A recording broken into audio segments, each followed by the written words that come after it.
नमस्कार, श्याम ठाकुर के astro thoughts YouTube channel में आपका स्वागत है। इस वीडियो में हम देखेंगे मेष लग्न वालों के लिए नवंबर 2022 का महीना कैसा रहेगा। मेष लग्न वर्ड इस्तेमाल किया है, एरीज असेंडेंट। जिनका भी लग्न ये पहला घर यहाँ 1 लिखा होगा उनके लिए ये वीडियो रेलेवेंट है, वही इस वीडियो को फॉलो करें।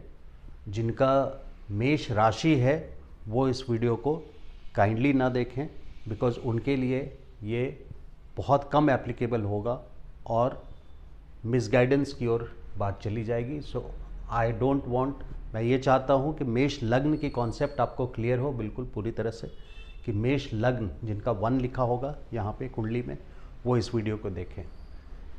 नवंबर के महीने में सबसे पहले देखें आपका लग्नेश 16 अक्टूबर से 13 नवंबर तक ये मिथुन राशि में है, जेमिनी में।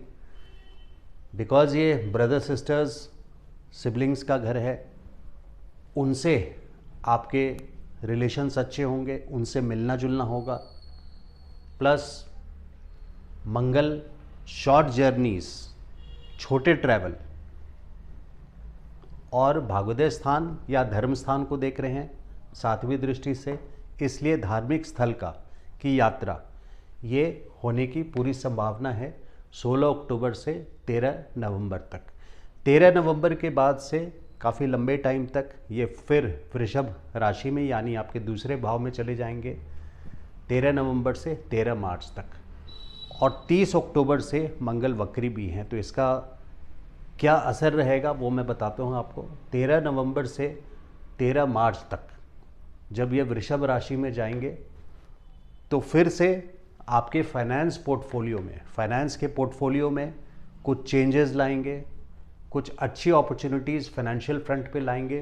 बट रिवर्सल एंड रिवाइजल मतलब कुछ बदलाव लाने की पूरी संभावना है इस समय में 13 नवंबर से 13 मार्च तक।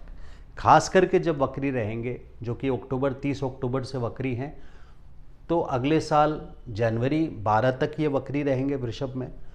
इस दौरान आपको अपने फाइनेंशियल पोर्टफोलियो को बहुत संभल करके हैंडल करना पड़ेगा। अभी तक 16 अक्टूबर के पहले तक आपने जो फेज़ देखा वो आपके अच्छे इनकम की ओर मंगल आपके लग्नेश आपको ले जा रहे थे, लेकिन 16 अक्टूबर से 13 नवंबर ये शॉर्ट जर्नीज़, छोटी यात्रा 100-200 किलोमीटर दूर, 300 किलोमीटर दूर और धार्मिक स्थल की यात्रा की ओर ले जा रहे हैं। आपका लग्न में आपके राहु है, ये बात ध्यान रखिए। राहु जब लग्न में आता है, राहु वैसे अपने आप में असामाजिक ग्रह है, यानी ट्रेडिशंस को फॉलो नहीं करता, इंस्टीट्यूशनल थॉट्स नहीं रखता, यानी समाज से हट करके कार्य करवाता है। ऐसे कार्य करवाएगा, ऐसी बुद्धि लाएगा आपको कि आप अनऑर्थोडॉक्सिकल काम, जो समाज से हट के काम है, उस तरह के 2 नंबर के काम करने को भी आतुर हो सकते हैं। इसलिए इस बात से आप सतर्क रहें। ये स्थिति आपकी राहु यहाँ पे अप्रैल 2022 से अगले साल 2023 अक्टूबर तक यहाँ विराजमान रहेंगे।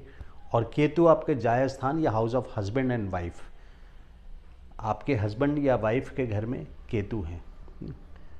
तो ब्रॉडर सेंस में मैं देखूं, केतु जिस घर में होते हैं, यानी आपके वाइफ या हस्बैंड के, अगर आप शादीशुदा हैं या अनमैरिड हैं, तो आपके पार्टनर्स के घर में है, पार्टनरशिप का घर है, ये आपकी दुनिया है सारी, ये आप हैं, ये आपकी दुनिया है। केतु पार्टनरशिप के घर में है, तो पार्टनरशिप आपके लिए बहुत अच्छा नहीं रहेगा। It can give you a lot of trauma, एक पेनफुल एक्सपीरियंस दे सकता है आपको, इसलिए इस बात से आप सतर्क रहें। आपके असामाजिक कार्य के कारण कोई ऐसी गलती जो समाज से हट करके हम नियम मानते हैं, उससे हट करके आप कुछ ऐसा कार्य कर सकते हैं अपने अभिलाषाओं में। अभिलाषा इसलिए क्योंकि राहु मटेरियल गेन, भौतिक सुख की ओर हमें ले जाता है, जिसके कारण आप कुछ ऐसे कार्य कर सकते हैं जिसके वजह से आपके हस्बैंड या वाइफ या पार्टनर्स को प्रॉब्लम हो सकती है और वो काफ़ी ज़्यादा दुख या ट्रॉमा में पड़ सकते हैं। और ये स्थिति इस साल अप्रैल से लेकर अगले साल अक्टूबर 2023 अक्टूबर तक है। इस वक्त 2020 जनवरी से ही 2020 जनवरी से 2023 जनवरी तक शनि आपके कर्म स्थान पर विराजमान है। कर्म स्थान पर विराजमान होने का मतलब ये होता है कि हार्ड वर्क, शनि काफ़ी हार्ड वर्क करते हैं। मैक्सिमम लेबर मिनिमम वेजेस, यानी मेहनत ज़्यादा करवाना और रिवॉर्ड्स कम देना। इस स्थिति में आपका जो अपना स्वभाव है, क्योंकि मेष लग्न के लोग हैं तो मेष के स्वामी मंगल होते हैं, काफ़ी स्ट्रेट फॉरवर्ड लोग होते हैं, ऑनेस्ट होते हैं, और बट उनको रिजल्ट्स काफ़ी जल्दी एक्सपेक्टेशन होती है कि जल्दी चीज़ें हुई, बट अभी वो स्थिति नहीं है। खास करके पिछले 2-2.5 साल से अगले साल जनवरी तक, जब तक शनि यहाँ पर हैं 10th हाउस में, तो आपसे हार्ड वर्क काफ़ी ज़्यादा करवाएंगे। और जहाँ तक फाइनेंशियल सिचुएशन की भी बात करूँ, जो आपके बिगर कॉज हैं फाइनेंस के लिए हम लोग देखते हैं पैसे के लिए गुरु को, बृहस्पति आपके 12वें स्थान पर है। 12वां स्थान दुर्भाग्य स्थान का होता है, संन्यास का होता है, खर्च का घर होता है, बेडरूम होता है, हॉस्पिटल होता है, जेल होता है, इस तरह की चीज़ें होती है। तो 12वें स्थान पे ये खर्च, और ख़ास करके अभी शनि और वक्री दोनों गुरु हैं, गुरु भी वक्री हैं और शनि भी वक्री हैं, जिसके वजह से आपके कर्म में भी काफ़ी ज़्यादा हार्ड वर्क और परेशानी आ रही होगी, और पैसे का ना रुकना बना रहेगा अगले साल अप्रैल मिड के अराउंड। एग्जैक्ट डेट मुझे याद नहीं है इस वक्त, अप्रैल 12 या मिड अप्रैल के अराउंड, जब तक बृहस्पति आपके 12th हाउस में है। नेक्स्ट ईयर डेफिनेटली अप्रैल 2023 के बाद जब गुरु आपके लग्न में आएंगे वो बहुत अच्छा रहेगा, तब की बात हम बाद में करेंगे। ये मंथली वीडियो है मेष लग्न वालों के लिए। इसके अलावा जो खास देखने वाली बात यह है कि सूर्य आपके 17 अक्टूबर से 16 नवंबर तक सूर्य आपके यहाँ हैं 7वें भाव में, और वो अपनी 7वीं दृष्टि से राहु को डायरेक्ट स्ट्रेट लाइन से 180 डिग्री से राहु को देख रहे हैं। सूर्य और राहु एक दूसरे से जल नहीं करते, दोनों ऑपोजिट्स हैं। सूर्य देव हैं, ये दानव दैत्य, तो इनकी बिल्कुल बनती नहीं है आपस में। सूर्य इज़ गवर्नमेंट, और आपका ऐसा कुछ व्यवहार या कार्य हो सकता है जो गवर्नमेंट से क्लैश हो सकता है। सो आई हैव रिटन इस मंथ खास करके 16 नवंबर तक कुछ ऐसे इश्यूज आ सकते हैं, जैसे टैक्स से रिलेटेड हो या कोई और ऐसे इश्यूज आ सकते हैं, ट्रैफिक चलान्स हो। आपका शुक्र भी इस वक्त, ऑल्दो शुक्र की जो स्थिति है वो 11 नवंबर तक तुला में है, बट 11 नवंबर के बाद से 5 दिसंबर तक ये वृश्चिक में रहेंगे। जब 8वें घर में शुक्र रहेंगे तो you have to drive carefully, गाड़ी ध्यान से चलाएं, एयर प्रेशर सर्विस गाड़ी की, ये सब चीज़ें देखें, क्योंकि शुक्र का 8वें में होना वाहन से खतरा दर्शाता है। तो इस महीने खास करके ध्यान देने वाली बात यह है कि सूर्य और राहु का अपोजिशन है। सूर्य और राहु का जो अपोजिशन है उसको बिल्कुल भी हल्के में नहीं लेना चाहिए। जहाँ तक भी हो सके आप 11 नवंबर तक कोई ऐसा गवर्नमेंट, सूर्य इज़ नॉट सिर्फ गवर्नमेंट, मैनेजमेंट अथॉरिटी, मैनेजमेंट यानी जिस ऑफिस में आप काम करते हैं उसकी मैनेजमेंट बोर्ड होता है, वो मैनेजमेंट की जो बोर्ड है वो अप्लाई करती है। फादर, गवर्नमेंट, सीनियर्स, एडवाइज़र्स, ये सारे सूर्य इन सब का कारक है। और राहु के अपोजिशन में निश्चित तौर पे कोई ना कोई इशू ये खड़ा कर सकता है। इस महीने देखने वाली और एक चीज़ है कि शुक्र और मंगल का परिवर्तन योग होगा। मंगल अभी जब आपके 13 नवंबर से जाएंगे वृश्चिक में और शुक्र आ जाएंगे 8वें घर में, तो परिवर्तन योग होगा। इस समय कुटुंब और आजकल जॉइंट फैमिली नहीं होती है, कुटुंब यानी आपकी फर्स्ट फैमिली का आपके घर आना, अगर वो दूर रहते हैं, आपके माता पिता या भाई बहन भी आपके दूर रहते हैं, तो उनसे मिलना जुलना होगा इस महीने। और आपके अपने स्पाउस से, हस्बैंड या वाइफ से किसी तरह के आर्गुमेंट्स हो सकते हैं। शुक्र का जो आपके 7th हाउस के लॉर्ड हैं, शुक्र जा रहे हैं 11 नवंबर से 5 दिसंबर तक आपके 8वें भाव में। इस दौरान आपके ससुराल के पक्ष के लोगों से आपका मिलना जुलना, उठना बैठना, या उनका आना या आपका जाना ससुराल के पक्ष पे ये संभव है, क्योंकि 11 नवंबर से शुक्र जा रहे हैं और 16 नवंबर से 16 दिसंबर तक सूर्य जा रहे हैं। तो शुक्र का जाना खास करके ये एप्लीकेबल करता है। मैंने देखिए, गुरु बकरी को आपको फिर से मैं बता दूं, फाइनेंशियल कोई भी इन्वेस्टमेंट हो आप उसको बहुत केयरफुली, अभी कोई मेजर इन्वेस्टमेंट ना करें अगले साल अप्रैल तक, खास करके क्योंकि आपका बृहस्पति 12वें भाव में है। अगले साल जब ये लग्न में जाएंगे तब हम देखेंगे कि किस तरह का रिस्क लिया जा सकता है। बिल्कुल अच्छा होगा जब लग्न में जाएंगे, लेकिन अप्रैल मई के अराउंड यहाँ गुरु चंडाल योग भी बनेगा, क्योंकि राहु और गुरु आपस में एक ही घर में रहेंगे, एक ही राशि में रहेंगे, आपके लग्न में रहेंगे, तो गुरु चंडाल योग भी बनेगा। वो बदनामी का कारक हो सकता है, तो उस समय की बात हम डिटेल में तब देखेंगे। लेकिन निश्चित तौर पे गुरु यहाँ अच्छा रहेगा अगले साल अप्रैल। उसके पहले आप कोई भी इन्वेस्टमेंट रिलेटेड कार्य ना करें, किसी दूसरे को कर्ज ना दें, क्योंकि पैसे का लॉस होने की संभावना है। पैसा इनकम हाई प्रॉफिट्स की संभावना नहीं है। आपके कर्म स्थान पर भी अगर बिजनेसमैन हैं तो शनि हैं। शनि 23 अक्टूबर तक वक्री थे और उसके बाद ये डायरेक्ट हैं, और 24 नवंबर तक गुरु वक्री रहेंगे। 24 नवंबर के बाद से ये डायरेक्ट हो जाएंगे। गुरु यहाँ से 7वीं दृष्टि से आपके जॉब के हाउस को, अगर आप सर्विस में हैं तो जॉब के हाउस को देख रहे हैं, तो 24 नवंबर के बाद से सर्विस में जो लोग हैं उनके लिए बेटर हो जाएगा। देखिए, कुछ मैंने हेल्थ के लिए लिखा है। हेल्थ के लिए इट इज़ ओके, बहुत ज़्यादा कंसर्न का कोई मैटर नहीं है। ऑल्दो आपके हेल्थ के लॉर्ड बुध जा रहे हैं 13 नवंबर से 3 दिसंबर। ये 17, 18, 20 दिन का टाइम है जब आपको केयरफुल रहना चाहिए, इसलिए मैंने सिर्फ ओके लिखा है। It is not bad but you should be careful. इस समय आपको केयरफुल रहना चाहिए 13 नवंबर से 3 दिसंबर तक हेल्थ से रिलेटेड। इस समय आप निश्चित तौर पे केयरफुल रहें। और इस बात का भी ध्यान रखें कि जब सूर्य 16 नवंबर से 16 दिसंबर तक सूर्य आपके 8वें में जाएंगे, तब आप मैनेजमेंट से या गवर्नमेंट से कोई भी इश्यूज़, मैनेजमेंट से आपको इंसल्ट मिल सकता है। इसलिए इस समय आप प्रमोशन की बात या ज़्यादा लॉन्ग लीव मांगने की बात ना करने की संभावना ना करें, क्योंकि ऐसे आप you will call for trouble if you do that. आप जानते बूझते हुए उनके पास जाएंगे मैनेजमेंट से कि मुझे आप ये फेवर कर दीजिए, तो वो आपका काम नहीं बनेगा 16 नवंबर से 16 दिसंबर तक। इस बात का आप ध्यान रखें।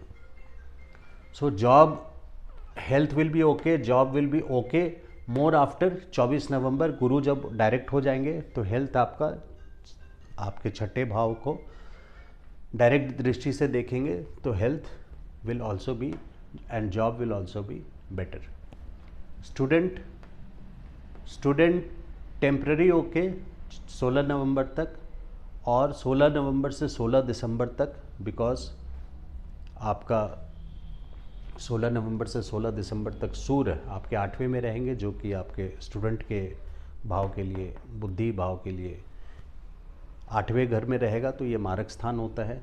इस समय केयरफुल रहना है। Not a very favourable time, because Brihaspati भी आपका 12th में है, तो मेजर एग्ज़ाम्स क्रैक करने का टाइम या अच्छे नंबर्स लाने का टाइम ये नहीं है अगले साल अप्रैल तक। लव के लिए मैंने लिखा नॉट गुड, बिकॉज सूर्य जा रहे हैं 8वें घर में 16 नवंबर से 16 दिसंबर तक। मैरिज के लिए नॉट गुड टाइम मैंने इसलिए लिखा क्योंकि गुरु आपके 12वें में हैं और केतु आपके 7th हाउस में हैं। केतु पीड़ा दे सकते हैं आपके हस्बैंड या वाइफ। अगर आप मैरिज के रास्ते जाएं, आपको मैरिज तय करना हो, तो इस टाइम को अवॉइड करें। ये मेरा एक एडवाइस आप ज़रूर ध्यान रखें। केतु जब 7th हाउस में है, उस वक्त पे मैरिज अगले साल अक्टूबर तक ना फिक्स करें तो बेटर रहेगा। ऑल्दो बृहस्पति जब अगले साल अप्रैल में आ जाएंगे, तो काफ़ी वीडियोज़ में आप देखेंगे जब मैरिज के लिए वो ओके बोलेंगे, बट ये मेरी एडवाइस रहेगी कि अगले साल अक्टूबर तक आप मैरिज की अपॉर्चुनिटी को अवॉइड करें। शेयर मार्केट बिल्कुल नहीं, सूर्य आपका 8वें भाव में आएगा तो शेयर मार्केट में जो लॉन्ग टर्म इन्वेस्टमेंट है, यानी अगले साल अप्रैल के बाद आपको शेयर मार्केट कोई बेनिफिट दे सकता है, उसके पहले नहीं। आपकी बृहस्पति 12th हाउस में है तो लॉन्ग टर्म इन्वेस्टमेंट कर सकते हैं, शॉर्ट टाइम नो। जो केयरफुल डेट्स हैं नवंबर के वो ये हैं, 4 नवंबर शाम में 5 बजे से लेकर के 6 नवंबर तक, 4 नवंबर 5 बजे शाम से 6 नवंबर तक, यानी 4th evening, 5th and 6th। Although ये गजकेसरी योग बन रहा है चंद्रमा के साथ, बट ये फलदायी नहीं होगा क्योंकि 6-8-12 में गुरु का होना और उस समय गजकेसरी योग की स्ट्रेंथ वीक पड़ जाती है, इसलिए ये एडवर्स टाइम है। 19 नवंबर से 21 नवंबर 12 बजे तक, 19 November full day, 20 November full day and 21 November up till noon 12 PM। Be careful of obstacle, secret enemies. 23 नवंबर 4 बजे शाम से लेके 25 नवंबर 4 बजे शाम तक, 23 के 4 बजे शाम से 24th एंड 25th 4 बजे शाम तक चंद्रमा 8वें का रहेगा और सूर्य भी रहेंगे यहाँ पे इस वक्त पे। तो इंसल्ट से और किसी भी तरह का आप रिस्क नहीं ले सकते हैं। अगर इस टाइम पे आप कोई शॉर्ट जर्नी भी प्लान करते हैं तो उसका अवॉइड कीजिए। कोई भी इम्पॉर्टेंट कार्य आप इस टाइम पे अवॉइड करें। गुड डेट्स आर 2 नवंबर 2 बजे से लेके 4th, 2nd, 3rd full day, 4th को 5 बजे शाम तक। आपका 11वें का चंद्रमा है तो कुछ लाभ देगा। 16 तारीख को 8 बजे शाम से लेके 17 फुल डे एंड 18 नवंबर को ये एक अच्छा टाइम है। अगर आप लव के डेट्स पूछें तो ये हैं, but generally it is not advise क्योंकि सूर्य आपके 16 को 8वें घर में आ जाएंगे। So don't take any risk. जो लोग रिलेशनशिप में हैं they should be careful in this date, although it is a good date but still because सूर्य आ जाएंगे आपके 8वें में तो यू शुड बी केयरफुल। 25 नवंबर से 4 बजे शाम से 25 नवंबर 4 बजे शाम से 27 नवंबर 4 बजे शाम तक आपका भाग्योदय स्थान का चंद्रमा है, नवम भाव का, धर्म स्थान का, पिता स्थान का। तो ये एक अच्छा टाइम रहेगा। सो ओवरऑल मैं देख रहा हूँ कि एक आर्गुमेंट्स, आपको जो मैंने एक वर्ड लिखा है आर्गुमेंट्स, ट्रैवल आपका निश्चित होगा। मैं समराइज़ कर रहा हूँ, ट्रैवल शॉर्ट ट्रैवल होगा। शॉर्ट ट्रैवल का टाइम है 16 अक्टूबर से 13 नवंबर तक। 16 अक्टूबर से 13 नवंबर तक मंगल आपके 3rd हाउस में शॉर्ट ट्रैवल देंगे और ब्रदर सिस्टर से मिलना जुलना ये गोल्डन टाइम है। उनसे रिलेशनशिप्स अपने इम्प्रूव अगर करने हैं तो ये बेस्ट टाइम है। इसके अलावा 13 नवंबर से ये फिर से आपके फाइनेंस पोर्टफोलियो में चले जाएंगे, एक अच्छा अपॉर्चुनिटी देंगे 13 नवंबर से लेके 13 मार्च तक। हालांकि 30 अक्टूबर से 13 जनवरी तक, 12 जनवरी तक ये वक्री रहेंगे। तो आपको अपने सारे कार्य जितने स्पीड से पहले चल रहे थे 13 नवंबर के पहले तक या 16 अक्टूबर से पहले तक, वो उस स्पीड में बनता हुआ नज़र नहीं आएगा और काफ़ी रुकावटों के साथ या काफ़ी चेंजेस लाते हुए आपके जीवन में नज़र आएगा, खास करके फाइनेंशियल पोर्टफोलियो।